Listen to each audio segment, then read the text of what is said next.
할렐루야. 1월 24일 수요일입니다. 마가복음 말씀 9장 2절부터 13절까지 말씀을 읽고 은혜 나누도록 하겠습니다.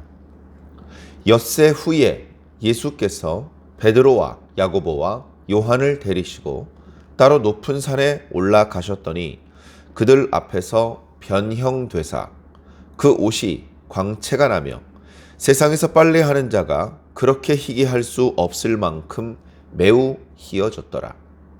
이에 엘리야가 모세와 함께 그들에게 나타나 예수와 더불어 말하거늘 베드로가 예수께 고하되 랍비여 우리가 여기 있는 것이 좋사오니 우리가 초막 셋을 짓되 하나는 주를 위하여 하나는 모세를 위하여 하나는 엘리야를 위하여 하사이다 하니 이는 그들이 몹시 무서워하므로 그가 무슨 말을 할지 알지 못함이더라.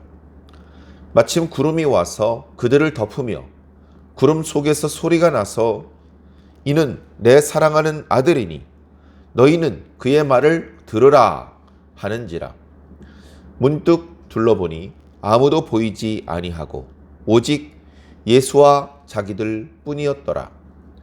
그들이 산에서 내려올 때에 예수께서 경고하시되 인자가 죽은 자 가운데서 살아날 때까지는 본 것을 아무에게도 이르지 말라 하시니 그들이 이 말씀을 마음에 두며 서로 문의하되 죽은 자 가운데서 살아나는 것이 무엇일까 하고 이에 예수께 묻자와 이르되 어찌하여 서기관들이 엘리야가 먼저 와야 하리라 하나이까. 이르시되 엘리야가 과연 먼저 와서 모든 것을 회복하거니와 어찌 인자에 대하여 기록하기를 많은 고난을 받고 멸시를 당하리라 하였느냐. 그러나 내가 너희에게 이르노니 엘리야가 왔으되 기록된 바와 같이 사람들이 함부로 대우하였느니라 하시니라. 아멘. 주님의 물음에 주는 그리스도신이다 라고 베드로가 대답을 했다가 주님께서 순환을 당하시게 될 거라는 사실을 처음으로 듣게 되자 제자들이 당황하고 이번에도 베드로가 나서서 주님께 항변을 하고 주님께서 베드로와 제자들을 꾸짖으시고 주님께서 무리와 제자들에게 누구든지 나를 따라오려거든 자기를 부인하고 자기 십자가를 지고야 따라올 수 있다. 이제 그렇게 말씀하신 지 엿새가 지났습니다. 그리고 예수님께서는 베드로와 야고보와 요한만을 데리시고 높은 산으로 올라가셨다. 이때 정황을 정확히 잘 모르겠는데 뭔가 주님께서 비장한 표정으로 말씀을 하셨겠죠. 아니면 어떤 적당한 구실을 만드셨는지 자세히 모르겠습니다. 나머지 9명의 제자에게 너희들은 여기서 기다리고 있으라 그렇게 말하고 베드로와 요한에게는 너희들은 나를 따라오너라. 주님 왜 이렇게 하십니까? 며칠 있다 돌아오십니까? 저희들 여기서 기다리면서 뭐 할까요? 뭐하러 거기 가시는 겁니까? 제자들이 물어봤는지 아니면 주님께서 뭔가 심각한 비장한 표정을 하고 계셔서 묻지도 못했는지 이제 그런 것들이 기록되어 있지 않기 때문에 정확한 정황을 알 수 없습니다. 주님께서는 일전에도 12제자를 모두 대동하지 않으시고 베드로와 요한과 야고보만을 데리고 그렇게 일을 하신 적이 있죠. 회당장 야이로의 딸을 고쳐주실 때도 그랬고 그때는 예수님께서 평소에는 보여주지 않으시는 더 큰 능력을 보여주실 때였습니다. 그런 능력들은 예수님께서 메시아라는 것을 분명하게 알려주는 그런 장면이고 그것들을 다른 제자들은 감당할 수 없으니까, 또는 많은 제자들이 목격을 하면 주님께서 단속을 하셔도 푸실푸실 그 소식이 주변으로 퍼지고, 그러면 결국 유대인들이 메시아인가 보다 해서 무장봉기와 같은 어리석은 그런 일들을 벌일 수 있기 때문에 주님께서는 그렇게 유대인들이 오해하는 것을 매우 경계하셨습니다. 주님께서 오신 것은 그들이 기대했던 것처럼 군사적인, 정치적인 메시아로 오신 것이 아니고 사람들의 죄를 대속하기 위한 희생 제물로 오신 것이었기 때문에, 그리고 그 희생 제물로서의 사명을 감당하기에는 아직 때가 이르지 않았기 때문에 주님께서는 매우 불편하셨고 번거로우셨지만 그 소문이 퍼져나가지 않기 위해서 항상 조심하셨습니다. 주님, 왜 그렇게 하십니까? 주님 이름이 널리 퍼져야 주님 말씀을 전할 때 더 많은 사람들이 주님을 알아보고 주님의 말씀을 듣게 되는 거 아닙니까? 유명하게 되시려고 이렇게 말씀을 전하고 다니시는 것 아닙니까? 요한복음에 보면 그렇게 예수님의 가족들이 예수님께 질문을 했습니다. 정말 궁금해서 질문을 한 것이 아니고 예수님의 행동이 이해가 되지 않으니까, 또는 예수님의 행동이 마음에 들지 않으니까 비난하며 힐난하는 질문을 던진 것이죠. 주님께서는 물론 많은 사람을 만나고 그들에게 복음을 전파하기 원하셨지만 어리석게 그들로 하여금 오해하게 만들어서 하나님께서 주신 더 중요한 사명을 그르치지 않기 원하셨습니다. 그 상황이 마가복음 안에서도 계속되고 있는 것이죠. 자, 어찌되었건 주님께서 3명의 제자만을 데리고 높은 산에 올라가셨습니다. 어느 산인지는 모릅니다. 감람산이다, 무슨 그리심산이다, 다볼산이다. 이스라엘 안에 이런저런 산들이 많이 있겠지만 어느 산인지까지는 말씀하지 않으셨고, 높은 산일 것이다. 그 다음에 예수님께서 갈릴리 중심부에서 활동하기보단 지금 이제 예수님의 사역이 중반을 넘어 종반으로 넘어가고 있을 때니까 약간 이방인들의 땅 그쪽을 많이 다니실 때이고, 그렇다면 이 산은 헤르몬산이지 않을까, 그렇게 학자들이 이야기하곤 합니다.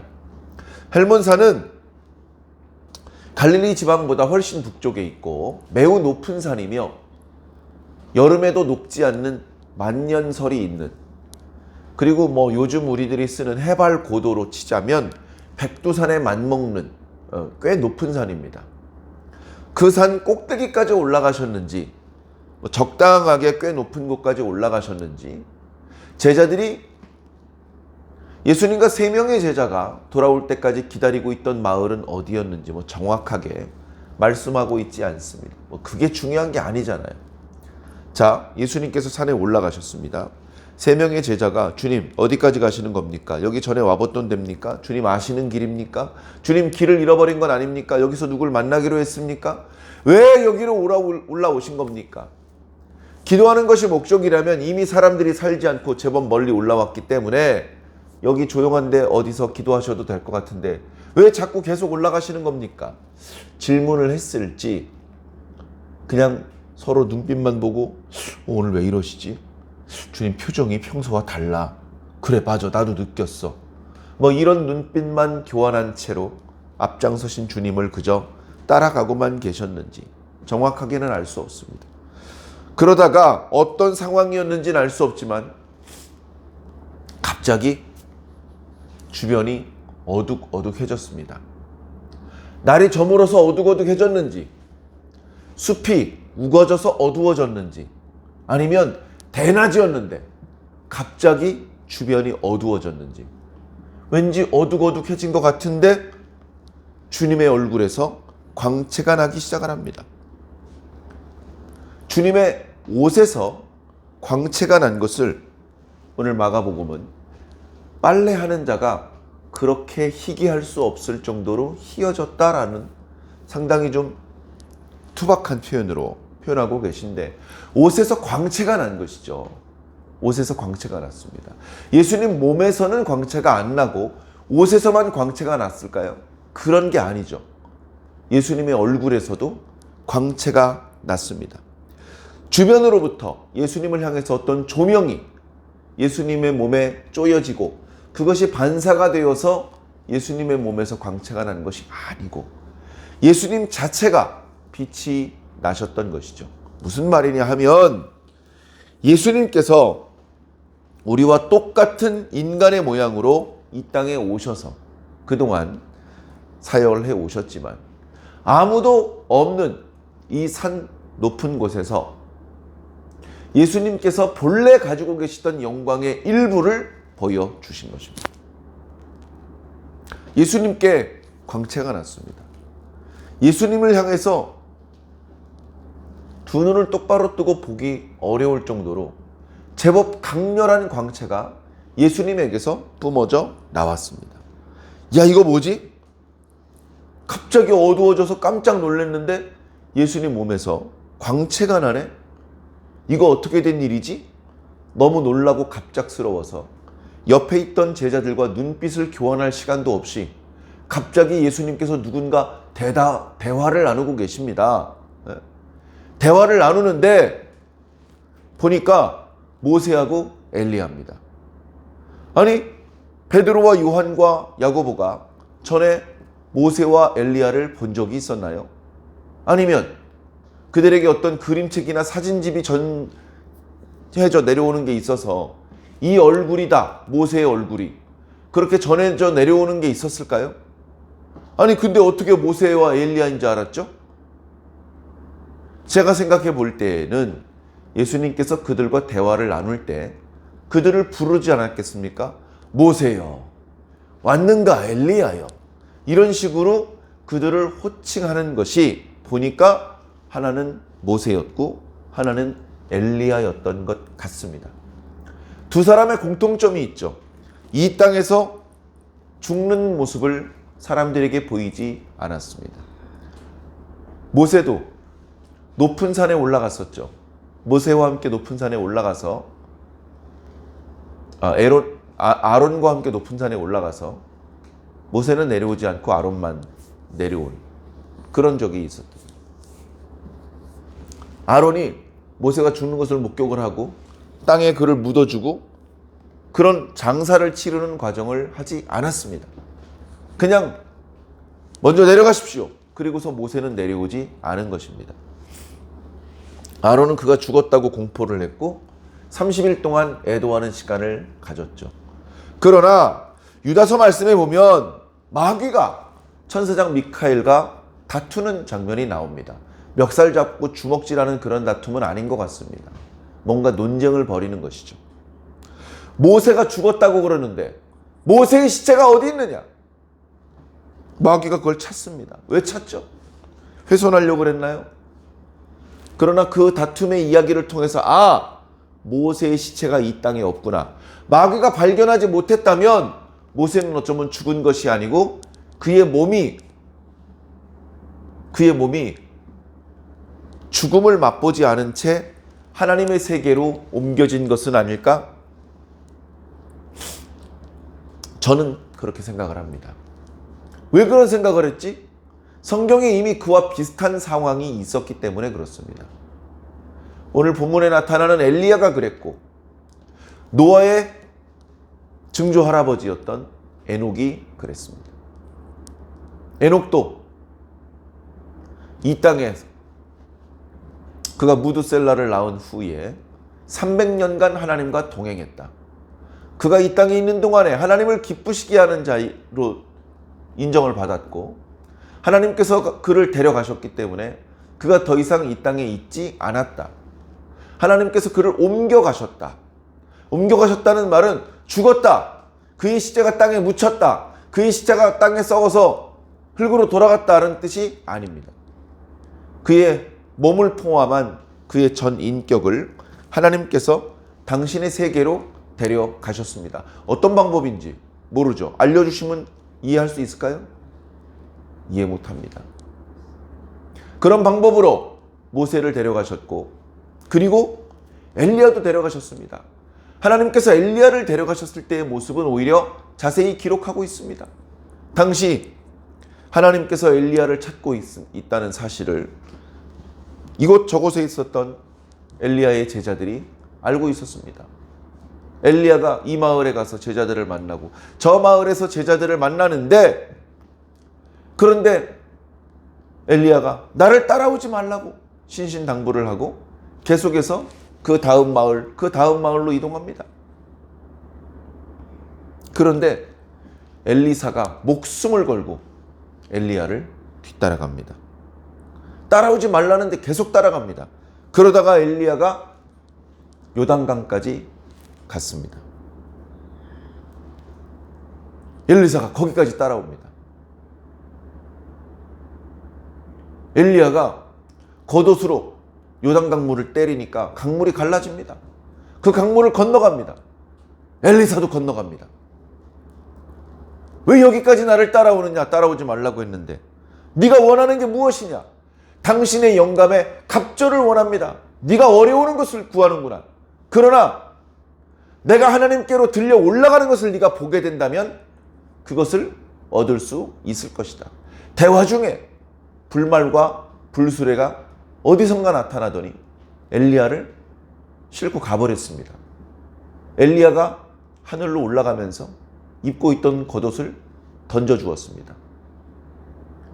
엘리야가 던져준 겉옷을 붙잡고 엘리사가 소리 질렀는데 순식간에 엘리야는 사라졌습니다. 그가 죽고 그를 땅에 묻은 게 아닙니다. 데려가신 겁니다. 어떤 방법으로 어디로 몰라요. 그러나 하나님께서 하신 것입니다.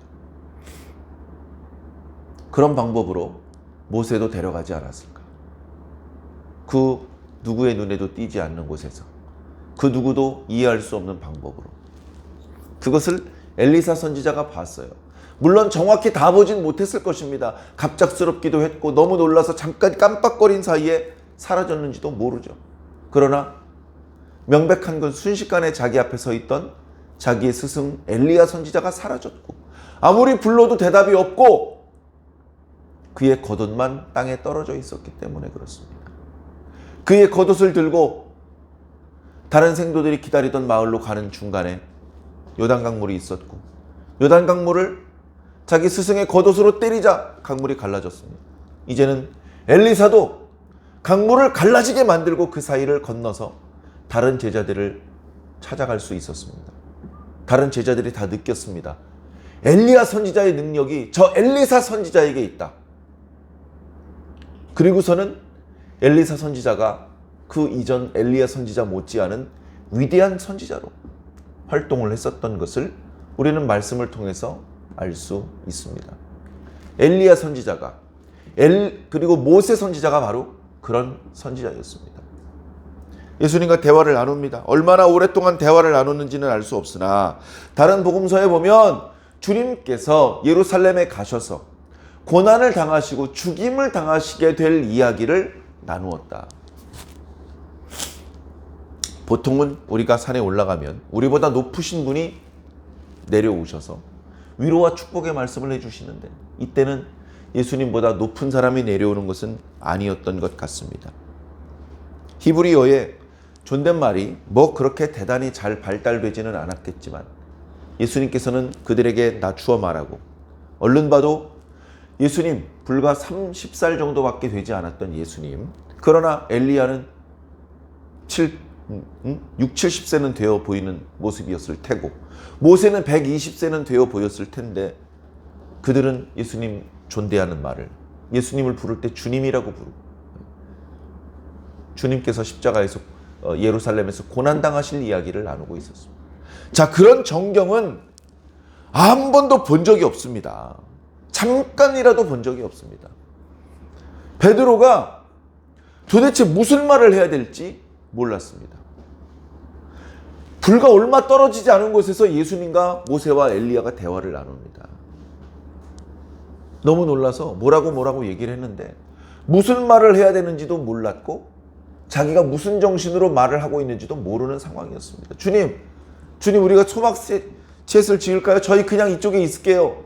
저희 소막셋을 지을게요. 하나는 주님을 위해서, 하나는 모세를 위해서, 하나는 엘리야를 위해서 짓고 여기서 그냥 삽시다. 그런데 잠시 후에 그 제자들 위에 빽빽한 구름이 덮이더니 구름 속에서 소리가 납니다. 이는 내 사랑하는 아들이니 너희는 그의 말을 들으라. 그러다가 구름이 걷혔습니다. 그랬더니 주변에 흑암도 없어지고 예수님 몸의 광채도 안 보이고 모세도 엘리야도 안 보입니다. 그저 주님과 제자들 뿐이었습니다. 주님께서 수고했다 내려가자. 내려갑니다. 제자들은 여전히 수군거립니다. 우리가 꿈을 꾼 것인가? 환상을 본 것인가? 뭐지? 주님은 아무 설명이 없습니다. 그님은 그저 조금 전에 본 것을 내가 죽은 자 가운데서 다시 살아내는 날 이전에는 그 누구에게도 이야기를 해서는 안 된다. 저쪽에서 우리를 기다리는 다른 제자들에게도 이야기하지 말아라. 그렇게 말씀하시는 겁니다. 우리는 이 사건의 이름을 변화산 사건이다 이렇게 이름을 붙이곤 합니다. 그 산의 이름을 모르니까, 근데 예수님께서 변화된 모습을 보여주셨던 산이니까 변화산 이렇게 이름을 붙이곤 하죠. 자, 이 변화산 사건은 모세가 시내산에 올라갔던 사건하고 매우 비슷합니다. 그러고 보니 엘리야도 시내산에 갔었었죠. 모세도 시내산에서 하나님을 만났었습니다. 시내산에 저기 출애굽기 24장에 보면 모세가 시내산에 올라갑니다. 세 사람을 데리고 올라갑니다. 아론과 나답과 아비후라는 사람을 데리고 올라갑니다. 그리고 70명은 저 아래서 기다리게 합니다. 올라가는데 구름이 산 위를 덮습니다. 구름 속에서 하나님의 음성이 들립니다. 그때 모습이랑 너무 비슷한데? 그때도 백성들에게 율법을 가르쳐주고 6일 후에 그 시내산에 올라간 건데, 이번에 예수님께서 올라가신 산이 시내산이 아닌 것은 확실하지만 분위기가 그때랑 너무나 흡사합니다. 이런 여러 가지 모습들은 예수님이 새로운 출애굽을 하시는 모세의 사명을 가지고 계신 분이라는 암시를 해주는 것이죠. 이제 우리들은 그런 것들을 잘 못 느낄지 모릅니다. 성경학자들은 성경학자니까 그런 걸 느꼈나? 그러나 그런 어떤 유대인들의 구약 성경에 또 모세의 이야기를 자세히 아는 이 베드로와 요한과 야고보는 금방 느꼈을 것입니다. 이거 예전에 어디서 들었던 얘기인데, 그리고 구름 속에서 났던 음성은 하나님의 음성인데, 이는 내 사랑하는 아들이니 너희는 그의 말을 들으라. 이거 모세가 했던 말이거든요. 먼 훗날에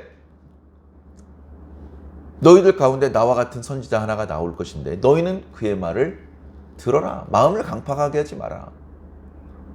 나와 같은 선지자라는 뜻은 무슨 막 몸에서 광채가 나고 막 엄청 공중에 둥둥 떠다니고 그런 선지자가 아니고, 너 선지자 맞냐?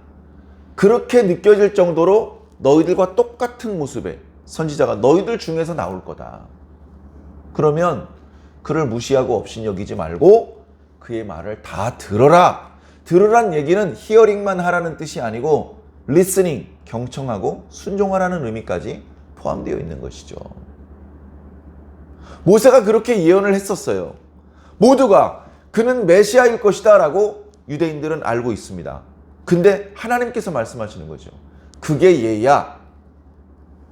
그러면 베드로와 요한과 야고보는 주님은 정말로 그리스도시구나. 주님은 하나님의 아들이시구나. 주님은 메시아시구나. 근데 우리가 알고 있던 메시아랑은 좀 다르구나. 그런 것들을 느꼈을 것입니다. 그러다 보니 제자들의 마음속에서는 많은 불편함이 있었을 것입니다. 기존에 자신들이 가지고 있었던 메시아에 대한 이미지와 지금 자신 앞에 앞장서 걸어가시는 예수님의 이미지가 조금 달랐기 때문에 그렇습니다. 하나님의 생명의 말씀이 선포되고 하나님께서 주신 것이 아니라면 불가능할 능력들이 나타나는 것을 보면 메시아가 분명한데 무리를 걸으시고 바람과 파도를 잔잔하게 하시고 죽은 자를 살리시고 모세와 엘리야를 호출하시는 것을 보면 이건 메시아가 아니면 할 수 없는 일인데, 그런데 뭔가 군사적인 정치적인 메시아의 모습은 또 아닌 것 같고, 메시아 맞나? 우리가 또 다른 사람을 기다려야 되나? 그런 혼란이 많이 있었을 것입니다. 그런데다 대고 예수님께서 내가 죽은 자 가운데서 다시 살아난 날까지는 아무에게도 얘기하지 마라. 에이? 죽은 자 가운데서 다시 살아나는 것은 뭐지? 제자들끼리 수군거리기 시작을 했습니다. 주님께서 이렇게 수군거리는 거 되게 안 좋아하십니다. 왜냐하면 제자들끼리 수군거려봤자 진리를 깨달을 수가 없어요. 의욕만 증폭될 뿐입니다. 빨리 주님께 질문을 하고 주님의 답을 구하는 것이 주님께서 기뻐하시는 제자들의 모습이에요. 자, 제자들은 원래 어떤 생각을 가지고 있었느냐? 당시 유대인들이 가지고 있었던 생각을 가지고 있었어요. 당시 유대인들은 메시아가 오시면 모든 유대인들이 부활할 것이다 라고 기대하고 있었어요. 대부분의 유대인들, 특히 바리새인들이 그렇게 생각하고 가르치고 있었거든요. 모든 유대인들이 메시아가 오는 날 부활할 것이다. 근데 모든 유대인들이 부활하는 게 아니고 예수님이 부활한다고? 메시아가 부활을 한다고? 메시아가 부활을 하려면 어떤 과정이 먼저 필요하냐면요, 메시아가 죽는 과정이 필요합니다. 메시아가 죽는다고? 메시아가 죽을 리가 없잖아. 왜냐하면 엘리야가 메시아 앞서서 오시고 메시아가 활동하기 좋은 환경을 만들어 놓을 것이거든. 서기관들한테 우리 분명히 그렇게 배웠는데, 주님, 엘리야가 먼저 온다고 안 했습니까? 그렇게 이제 질문을 한 거예요. 주님께서 제자들이 어떤 취지에서 질문을 하는지 아시고, 그래, 엘리야가 먼저 와서 모든 것을 회복하겠지. 그러나 이 번역이 좀 이상해요. 자, 원문의 의미를 살려서 예수님께서 그 뒤에 덧붙인 말씀의 어떤 의미와 잘 연결되게 다시 말씀드리면 이렇습니다. 얘들아, 엘리야가 먼저 와서 모든 것을 회복했을까? 만약에 그랬다면 왜 성경에는 메시아가 순환을 당한다고 예고하셨겠느냐? 이 말씀은 뭐냐면 엘리야가 메시아 이전에 오는 것은 맞지만 엘리야가 모든 것을 회복해 놓는 것은 아니다. 엘리야가 모든 것을 회복해 놓았다면 백성들이 하나님의 뜻을 깨닫고 메시아를 모두가 영접했겠죠. 그러나 어떻습니까? 영접 안 하잖아요. 왜요? 왜 영접하지 않고 예수님을 죽이려고 모의를 하죠? 엘리야가 모든 것을 다 회복해 놓은 것은 아니에요. 엘리야가 오면 아비의 마음을 자녀에게로, 자녀의 마음을 아비에게로 돌이키게 할 것이다 라고 말씀하셨죠.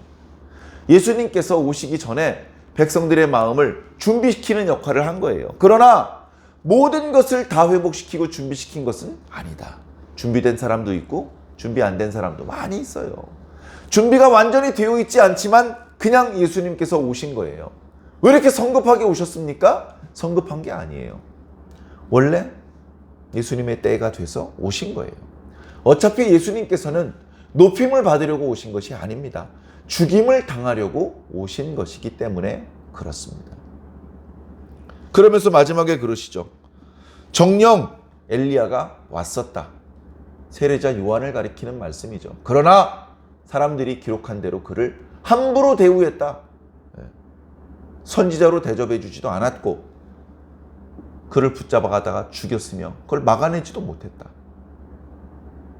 하나님의 선지자가 이런 대접을 받아도 되는 것이냐? 그렇지 않죠. 엘리야가 모든 것을 회복했다면 엘리야 스스로가 그렇게 죽임을 당했겠느냐? 그럴 수 없다. 결론은 예수님께서는 메시아가 확실하고 아직은 그것을 알리기 어렵고 예수님의 제자들조차 정치적이고 군사적인 메시아 사상을 가지고 있었기 때문에 이것을 알리면 안 되는 것입니다.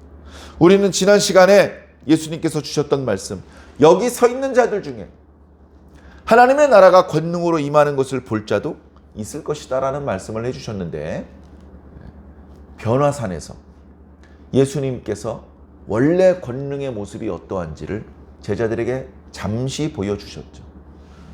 그 하나님 나라가 임하는 것을 볼 사람은 베드로와 요한과 야고보였던 것 같습니다. 그리고 오늘 저와 여러분도 그 영광의 나라가 임하는 것을 목격하게 되기를 간절히 소망하고 있죠. 사랑하는 성도 여러분, 주님의 나라가 임할 때 깜짝 놀라고 엉뚱한 소리를 하는 그런 안타까운 모습이 아니라 주님의 뜻을 바르게 이해하고 주님께서 어떤 모양으로 오시든지 그 주님을 기쁨으로 영접할 수 있는 그런 저와 여러분들로 준비되어야 될 줄로 믿습니다. 오늘 하루도 이 말씀을 묵상함으로 그렇게 준비될 수 있는 저와 여러분들이 꼭 되기를 예수님 이름으로 간절히 축원합니다.